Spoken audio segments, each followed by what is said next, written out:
Hello and welcome to Irish Football Fan TV, Irish Players Abroad. I'm your host Steve and I'm joined by Tom and Paul. So, lads, we're usually talking about Adam Ida and Troy Parra starting off the show, but this week it's Finn Azaz. I mean, what a week he had. A goal and an assist, a man of the match against Stoke, another goal yesterday and a winner against Derby. What do you think of Finn's performances lately, Paul? Sorry, I thought we were going to go to Tom there. Fantastic.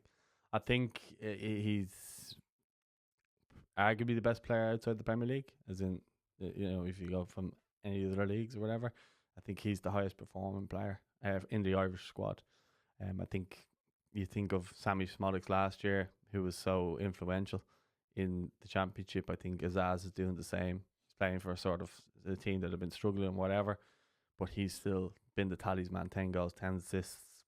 Look, I think Hamer needs to find a way to get him in that team and get him playing at a similar level and form for Ireland if he can. But in terms of him, he's had a magnificent season, and Michael Carrick's definitely getting the best of him. I don't know how you feel about him, Tom. Yeah, like you said, it's that resurgence. They'd been on like a real losing streak, Borough, and it's the two games. It was Derby and Stoke that they, got back on track with. A goal in both of them matches, and the winner in the Derby match, wasn't it? Yeah, the winner, a late winner too. And an assist in the Stoke match, and two very good goals as well, and a pretty good assist. And like you mentioned, I think that role of like Sammy Smolix being the sort of advanced midfielder, attacking midfielder, even playing sometimes in the front line, him being out for so long, I know he's kind of getting back slowly into the Ipswich team. He had another setback. I think it was Blackburn they played in the cup that he had another setback, and he's only coming back from that now. You'd think with him being gone for so long, there is an opportunity for the likes of Finn Azaz, and yeah, like he is right up there, one of our most informed players at the moment. He really is kind of carrying Middlesbrough. I don't think it's unfair to say. Similar to Smolix was last season for Blackburn. Yeah. I mean, they wouldn't have stayed up without him. And I mean, before the Stoke game, Middlesbrough lost like 7 of their last 8 games. Yeah. So no, he's such an influential player that he can really, take over games. So yeah, I think there definitely is a role for him in that Ireland team. Where that is, whether it is kind of in the front line like Smolix have been playing, or in the midfield, I'm not too sure at the moment. But I think we have to find a way to fit him in somehow. What are your thoughts on him, Steve? I think he's a great player, and I actually agree with Tom about Smolix. Like, Smolix has been injured in and out of the Ipswich team, hasn't really played his best football for Ireland. I think Finn has to play. I really do. And another shout out to Mark Travers. He actually played very well as well for Middlesbrough during the week. So, but yeah, for Finn, I think he has to play.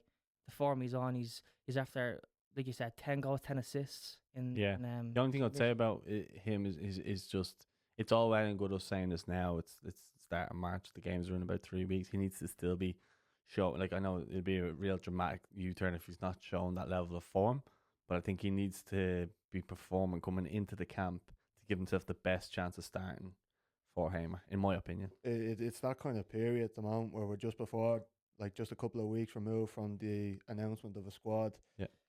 They'll be in the squad, no doubt. Oh yeah, of course. Definitely, but no Premier League football this week. Obviously, there is Championship, a few cup games, but it's that kind of time of the year where you're trying to make your last impressions on the manager to nail down your position, whether that is for the likes of Finn Azaz in the starting 11 or someone who might be on the fringes of a squad trying to make it, kind of confirm themselves in the squad. 100%. Yeah, and then moving from Finn to the Premier League, Jake O'Brien, I mean, diving header to grab the draw against Brentford. I think that's 7 games unbeaten. Yeah, 7 games unbeaten, and that's with Jake at right full. Yeah. So he's been playing great, Tom. Yeah, we've mentioned him a couple of times over the last couple of weeks. This newfound role at right back under David Moyes, and he's been playing brilliant. Like I said, I know he's not going to be in the Ireland team because of his goals, but I mean that is an added kind of string to his bow. And when he was at Lyon, he actually scored a lot of big goals for Lyon when they were struggling as well. He is a big threat in the box. Like the size of him, I'd say he would be the biggest player in the Ireland team, wouldn't he? Yeah. So with whatever kind of perspective backline that we do have for Ireland, that is like a fairly, it's a scary unit coming up for corners or for free kicks, and him being, the most dangerous out of the lot of them. Yeah, well, he's like, you can see he's good in both boxes because of the height of him, Exactly. And then the fact is that we're making these marauding runs. I think it was Mikalenko's first assist for Everton, and it was Jake O'Brien on the end of it, so left back. I thought it was Van Persie at the end of the cross. Honestly, what a header! Yeah, the Flying Dutchman, like against Spain. Yeah. I see what you mean by that, but no, with Mikalenko though, I think it was the last time that was the case of an Everton fullback setting up another one was Leighton Baines to Seamus Coleman. So there you go. But Good omen. yeah. But on Jake, I actually thought and this is no disrespect.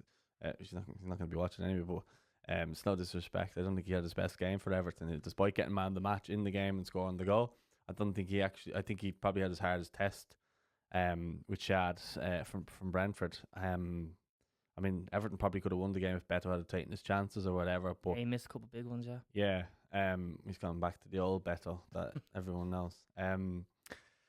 For the period there, it was like he was wearing that, the Super Mario star, where every time he was through on goal he'd score. So it was like that. But no, with Jake, if you're looking at that, Everton win the game, you probably look at it differently. But the fact, like I watched it live, I thought that was his hardest test. But Jake's had a phenomenal 2025. I mean, he's just had the announcement of having a baby. Now he's back in the side now since David Moyes has came in, and David Moyes trusts him. And I think when you earn David Moyes' trust, It says a lot.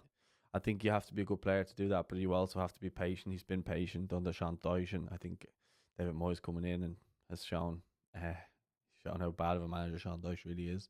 Yeah. For what he's done, he's got the same players. He's had more injuries, and he still managed to find ways to bring players in, get a tune out of them, and believe in them.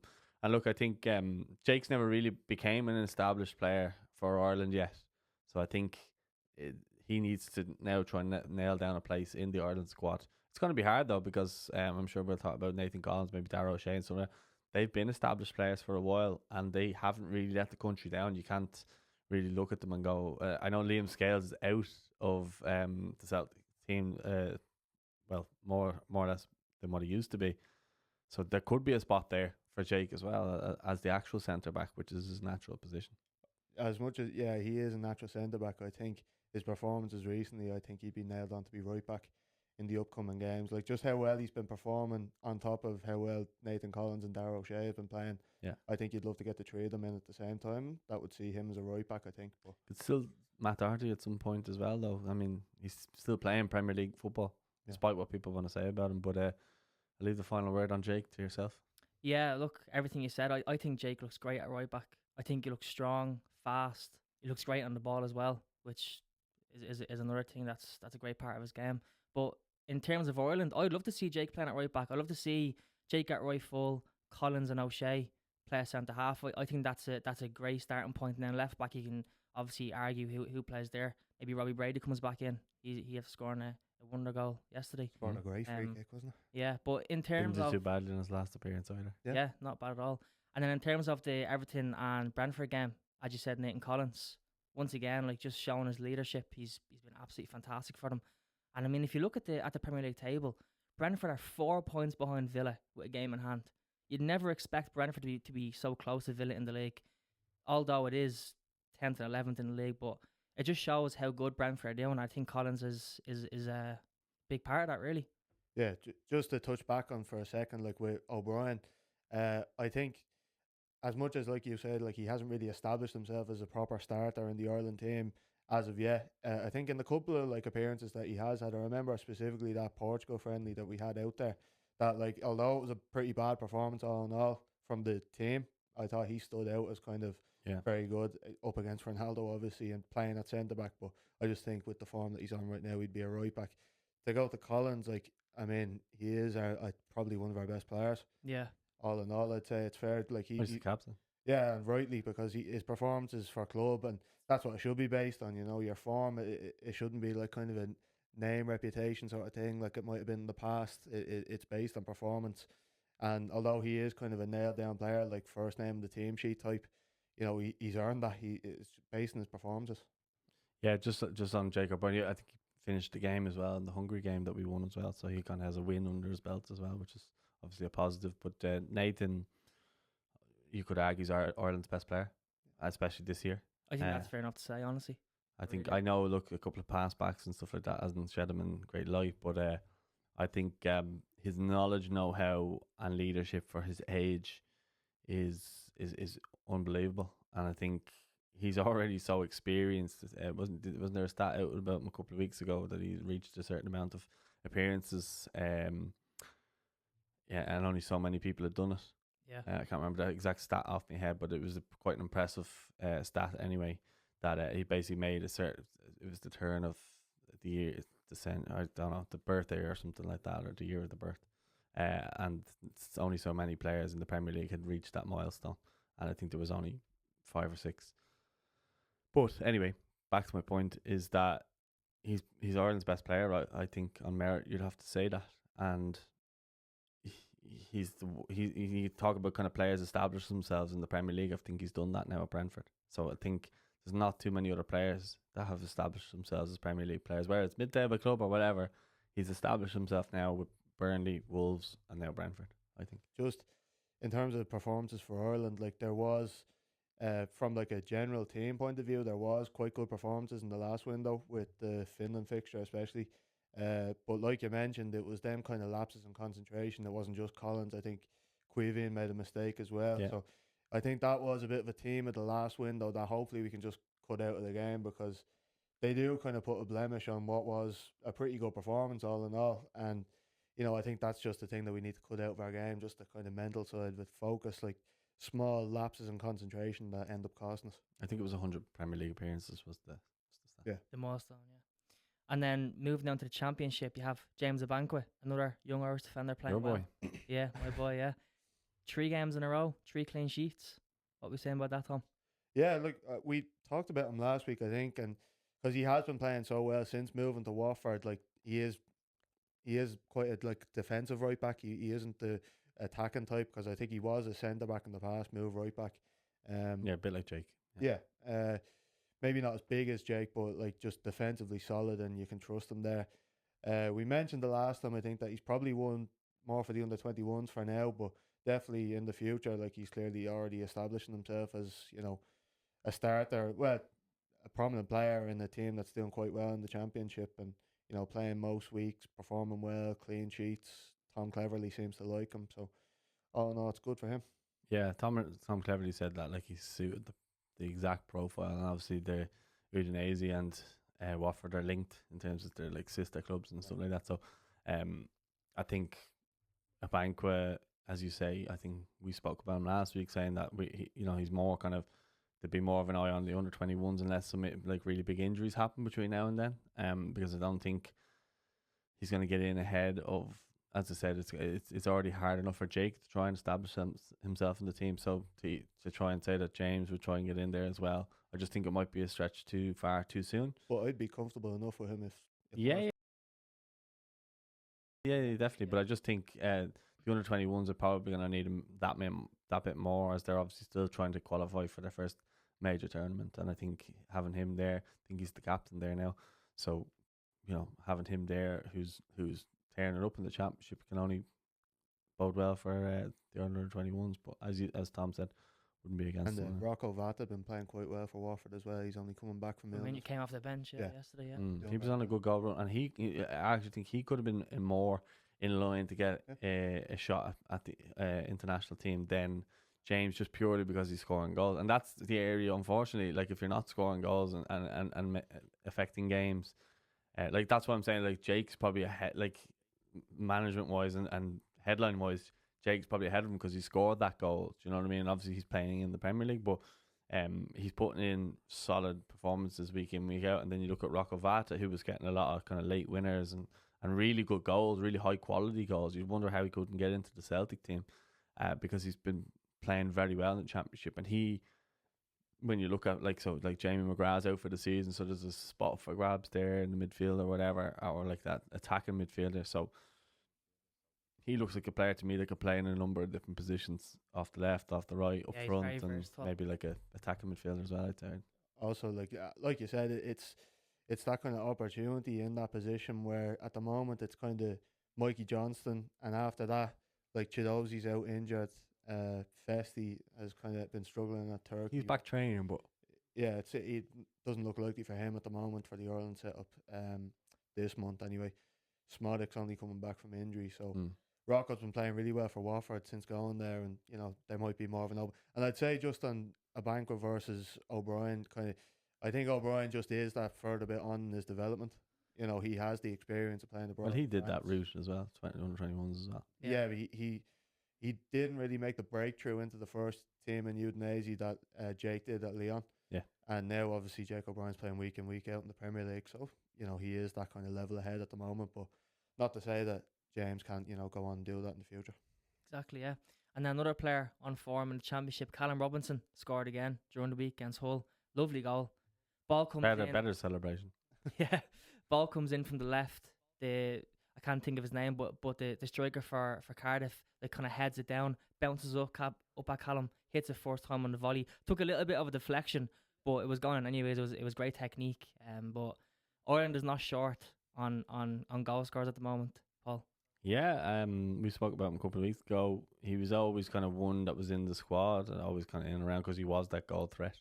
So I think if you're looking at him coming into the squad, it wouldn't shock me. Same with Rocco Vata, but you also talk about kind of Robinson in different areas, like he's versatile. So if we don't have someone on the right, for Chidozie who has pace, Callum will do that as well. So he kind of brings that to the team as well. Yeah, it's like we do have an abundance of strikers, like you said, but players who can play in the wide areas we're struggling with at the moment, whether it's through injury or, you know, just in general. Yeah. So he definitely could still be a useful player, whether it's on the right or left. Yeah, he's popular with the squad as well. So I think I don't was he in a squad with Hamer? I don't think he was, that I can remember anyway. So like Hamer might bring him in to have a look at him, see what he's like around the place or whatever. So there was a time where he was the goal threat for Ireland 3 years ago or something. Yeah. Not that far, because he scored the hat trick against was it Qatar, and then he scored the goal out in, was it Armenia, and he had the fingers in the ear when he scored the goal. Yeah, I can't remember. Yeah, but was it Kazakhstan? Did we play Kazakhstan? Azerbaijan. He scored the goal out there. I'm sure it was a sloppy pass back or something. He capitalised on it. And then he tried to forget that period. But it was COVID, because he said he didn't get the jab, so there was all that talk that week, and then he did the fingers in the ears. Yeah. There you go. But yeah, if you come back into the squad, I think it would be deserved.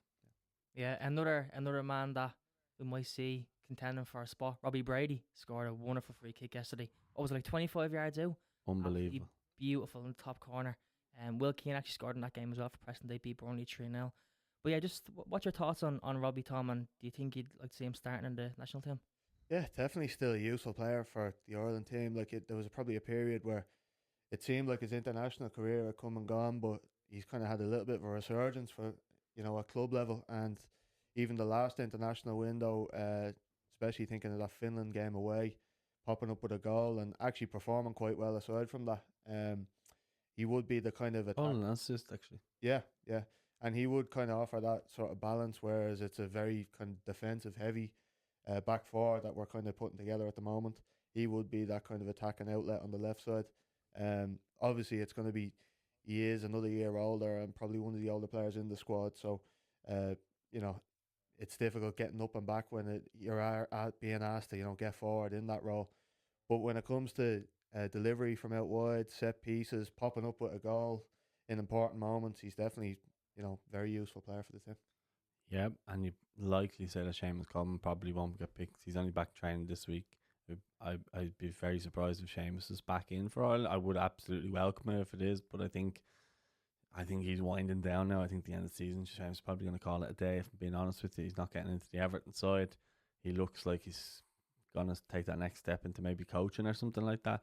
But if Seamus isn't there, we do not really have a lot of experienced lads in there. Like, you'd have O'Shea obviously in there, as in John O'Shea, as an experienced person who's seen and done it or whatever, and he'll be good. But on the pitch, when you need someone to help you get through games and just kind of lead us through stuff, and Seamus is brilliant at that. I think Robbie could step into that role as being the experienced player alongside a lot of them younger lads. Now look, they're starting to get and become experienced from all their younger caps that they got during the Stephen Kenny era.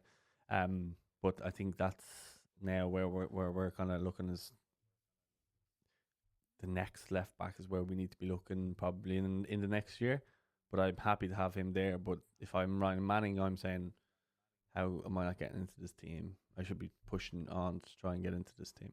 Now, not that he's done anything to warrant the spot, but I just mean if he's playing well at Southampton, then you'd be saying straight away Ryan Manning should be starting ahead of Robbie Brady. Robbie Brady, to his credit, has come back and come back and come back. And I mean, he scored a goal like that yesterday, and I spoke about making headlines and, you know, showing what you can do. I mean, that was one of the best free kicks you'll see all weekend, or, you know, even in Europe. He's magic in that left foot, and it cannot be underestimated, the goal and the assist. The calmness of the goal against Finland as well, but also the assist against Finland, the ball to Liam Scales was pinpoint, and it was a great goal. It was a great win. And I welcome more wins like that, big wins away from home, and it's just you could see from that moment there was more of that kind of fan players together from that. You know, so credit to him. It's probably the outlier position in the squad when it comes to depth. Like, we really are struggling for options aside from Robbie, who played really well in the last campaign. Like, after that, you're kind of looking at maybe Liam Scales, who's fallen out of favour slightly at Celtic, but at the same time isn't even really playing left back when he is in the team.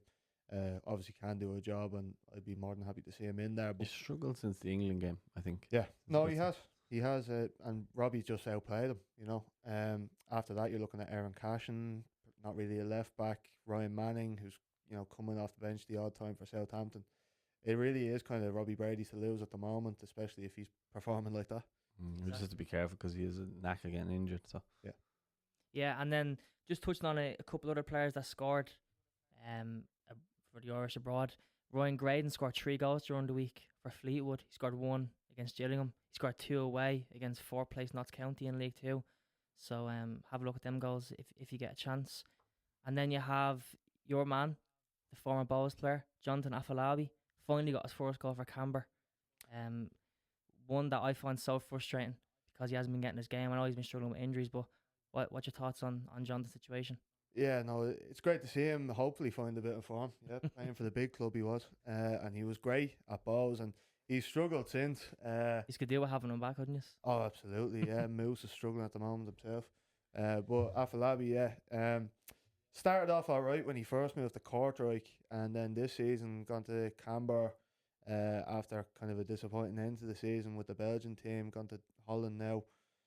Hasn't really been playing much, hasn't been scoring much, and Dutch second division as well, which I just find so strange. which I think he's like, you know, leagues above. Yeah, Haven't seen him play in the League of Ireland and even the 21s for a time under Stephen Kenny. And he's maybe an example. I know we've talked a lot on this show about the benefit of players going abroad to find game time and get that bit of added experience. But sometimes, like, if you find your level at League of Ireland and you're a really good League of Ireland player, what's the problem in that? And playing big games in the League of Ireland, helping a team like Bows, whether it's Rovers, Pats, Shells, whatever, you know, playing big games in Europe.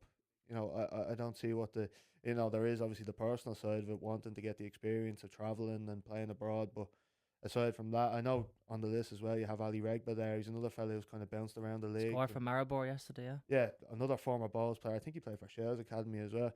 Went to Leicester, and since then he's been kind of bouncing around the place. And, you know, you'd love to see a couple of these players just come back to the League of Ireland and really just kind of hop on the bandwagon that it is right now, because it's only going in one direction. Exactly, yeah. Any thoughts on Robbie, Paul? Just echo a lot what Tom said. I don't really have too much to say about his goal, but we know he's got quality. He came back and lit the league up, and once he gets a bit of confidence and he's shown a bit of love, he tends to do very well. So hopefully he'll get that towards the back end now of the season and finish the season strongly. Yeah, and maybe go back to Kortrijk or wherever and get a good move. Or if he doesn't get back into the team, get a good move somewhere else. But I don't think he wants to return to Ireland, as far as I know. I'm gonna look at the camera when I say this. Come to Rovers, Jonathan. Come to Rovers. But Sell your soul. Don't do it. But moving on from there, Like many others. another couple young Irish players have scored during the week. Killian Phillips scored for St Mirren, scored the equaliser against Celtic. Then the Blues in that game, but yeah, that was a decent goal. He's been playing well there. He got man of the match last week in the win over Rangers as well, didn't he? Yeah, he's on very good form. Yeah. I like him. He's all action, you know, and I think he's a bit of a character. I don't know if you ever saw that interview he did with his after the under-21s, and he was talking about his man and all this. Yeah, I just think he doesn't seem to give a bollocks. I love those type of people, you know. And you never know. He's in that position where, you know, there is an opening, there isn't too much competition for places. We have Josh Cullen there, John Joe Patrick Finn, who's starting to play well out in France. You have the jersey over there. Behind you. Yeah. So, you know, there's a couple of players in the fringes who probably haven't nailed down a position, but if you keep stacking performance together like that, even for St. Mirren, you never know. That's one of the positions that any player can really get in at this point. Small bone return and well now. I do think Josh Cullen's having a brilliant season at Burnley as well, by the way. Yeah, so then lastly on the goal scorers point of view, Garcia McNulty scoring for Zwolle, young defender. Big Anselmo. Yeah, so we seem to get a lot of Irish defenders scoring goals these days, don't we? A couple of young Irish players from Spain as well. So I don't know. He's probably a good bit down the pecking order at the moment, especially playing for Zwolle. But you know, like Troy showed us, there's no problem in kind of climbing the ladder out in Holland, and you know, maybe getting a move to a bigger club if you keep putting together good performances. We know he's played well at under 21 level. He's probably a good bit away from the first team at the moment, though. Yeah, I mean, I obviously watched him. Troy's team, Azaz, played him in the league, and he came up against Troy. I thought he was quite good. I thought he was big, physical. He stopped Troy from playing quite a bit, you know. So I think he probably needs to go somewhere where he's a bit more in the where it's maybe easier to watch the games, so people are talking about him a bit more. Yeah. Holland's not that accessible to watch the games, unless they're say live or whatever. But I don't recall the last time I went eagerly to watch an Ajax game or PSV game, unless it was in the Champions League or the Europa League or whatever, or an AZ game. So I think for him it would just be kind of more put himself in the limelight a bit more to maybe get more recognition. Playing for Zwolle is not really a big deal, I would say. I'd say a bank was ahead of him. Yeah, in that sort of sense. So look, yeah, great that he got a goal.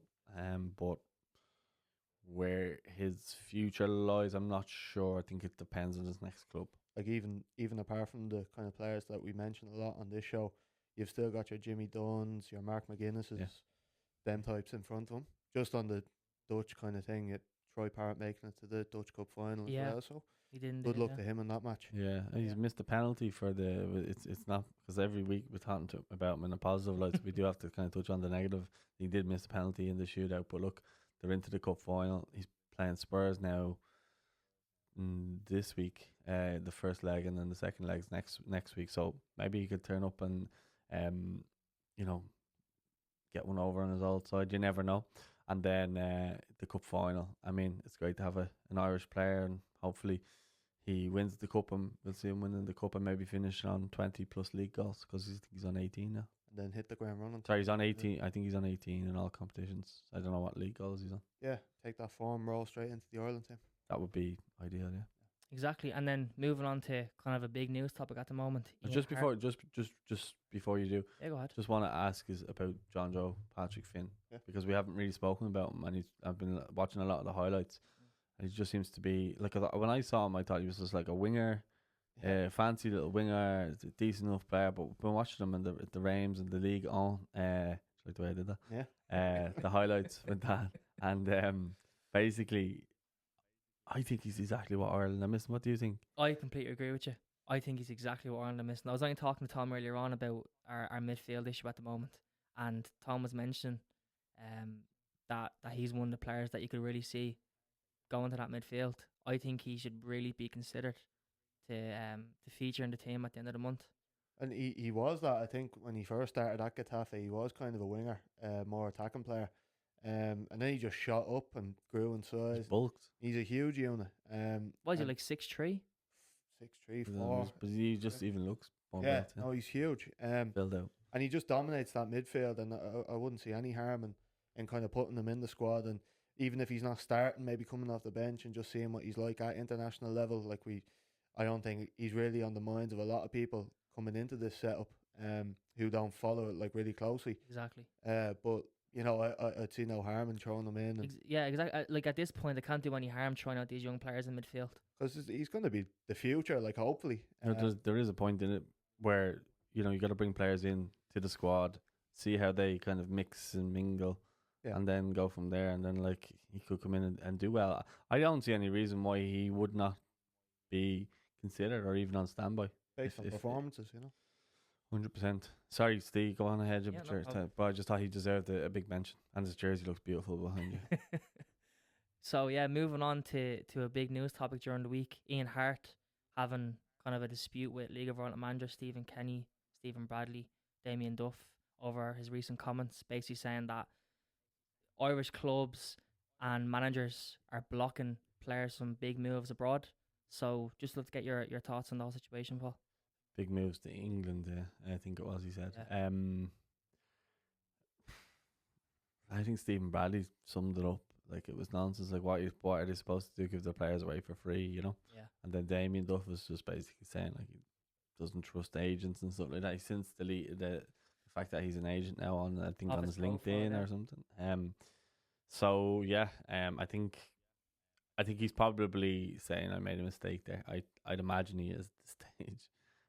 Because everybody came back at him between Stephen Kenny. He called him an empty vessel. Yeah, an empty vessel. And then but he was coming at Stephen Kenny for his job, saying he was a good manager.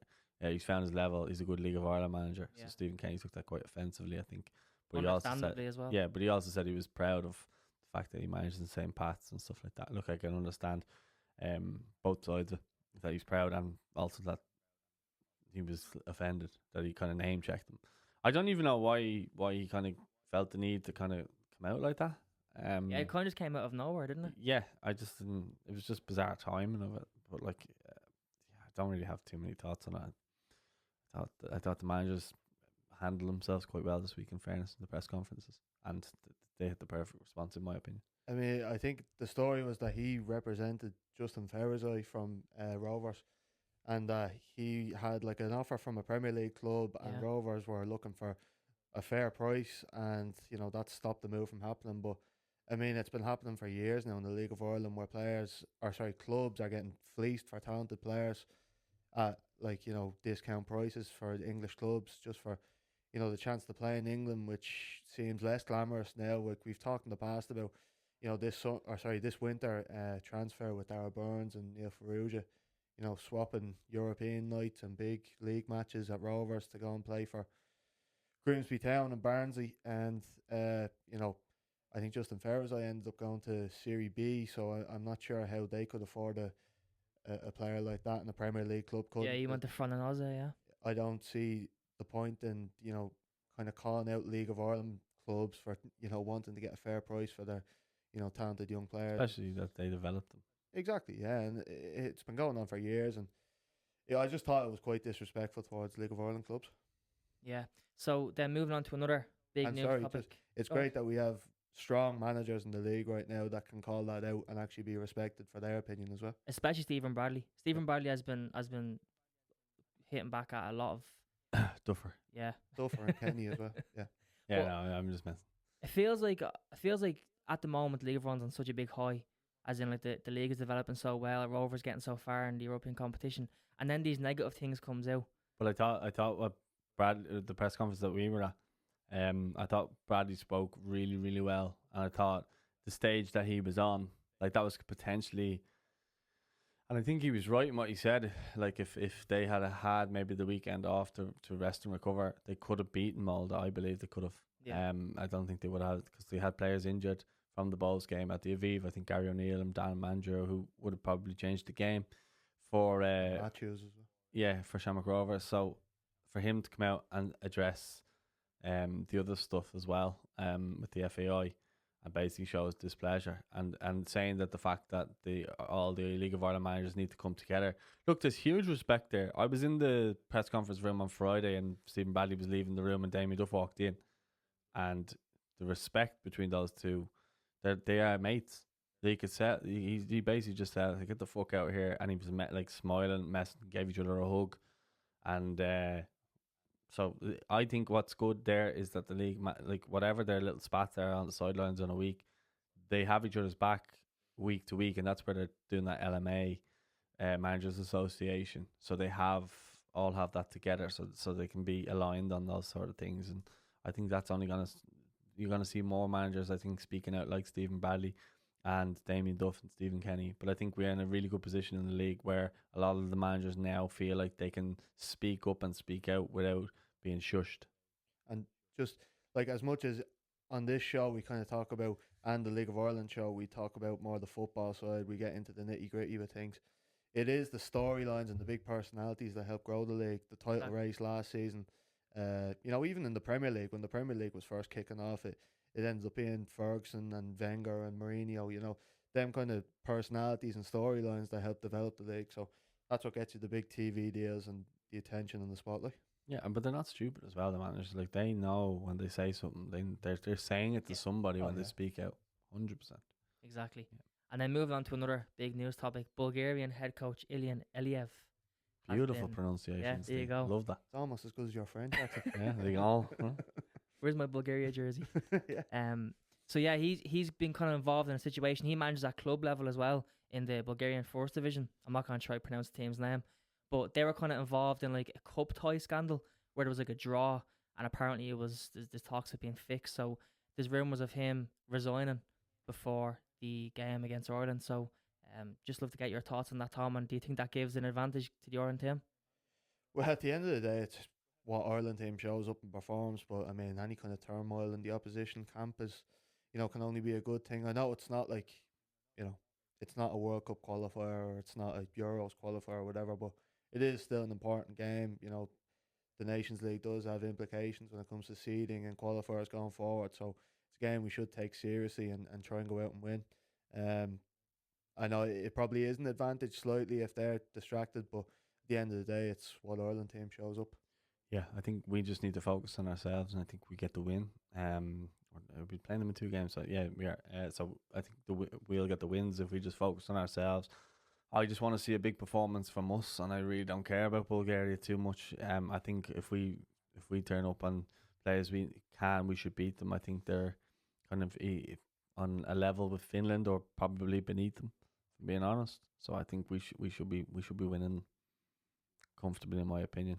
I'd love to see players like Troy and stuff like that actually start as the 9 and see how we go with that. You're looking at me there like you want to say something. No, it's just like, it's not as if Ireland or the FAI are, squeaky clean when it comes to scandals either. So squeaky clean. We won't go into that now. So. Yeah, so we need to focus on our own game, our own team on the pitch. Like you say, Troy Parrott, Adamida, Finn Azaz, these players who are in form, go and show it for Ireland. Darragh O'Shea, Nathan Collins, Jacob Ryan. Yeah, and how nice is it now to be talking about players that are playing at a high level, and you're kind of talking about them confidently going, oh, we've got this. The opposition would be fearful of that. Yeah. We're a little bit spoiled for choice in certain positions now. Was it spoiled for choice? I don't want to get carried away because we've had our hopes up in the past. But, maybe Evan Ferguson start getting a run at West Ham in the next number of weeks, and a couple of other players maybe as well. That would be nice to see. Maybe Aaron Connolly hit a bit of form before the squad's announced. Maybe get him back. I'd love to see him come back, just the whole story of that and stuff like that. So, yeah, look, there's places up for grabs, and I think that's key because far too often in the past we've had guaranteed starters who've done nothing, and we've had nothing to look forward to. So this March might be the most anticipated squad in a long, long time. Yeah. Like, when you think of who could be called up and maybe new faces and stuff like that, you just never know. With Hamer as well, which are a wild card in there, like John Joe Patrick Finn or something like that, which I think could be really good. Against Bulgaria, I think it's a good place to look at them. I know it's a playoff or whatever, but I don't think it's really that important. Like, we want to win it, of course. We don't want to get relegated, but I don't think we will. I think we'll be too strong, is basically what I'm saying. But I'm not trying to sound arrogant. It's a game that we can actually judge us on, though, because it's a game we should, on paper, win. Exactly, yeah. So I think we shouldn't kind of lower the expectations there. I think we should be confident to go out and win this game. We've got players at good levels, better levels than they do. Let's go out and win it. Yeah. Yeah, I think that's a nice way to finish off. Yeah, so wrap it up. So yeah, and just before I wrap it up, I know my nephew at home, Aidan, is watching the show. He's been following the episodes, so shout out to you, Aidan, and I hope you enjoyed the show. Yup, Aidan. He actually has a Rover season ticket, so he's a big little League of Ireland fan this year. Stop watching them. So yeah, that's everything from us on Irish Football Fan TV, Irish Players Abroad. Make sure to like, subscribe, and drop a comment below. Let us know what you think of the episode. But for now, it's bye from us.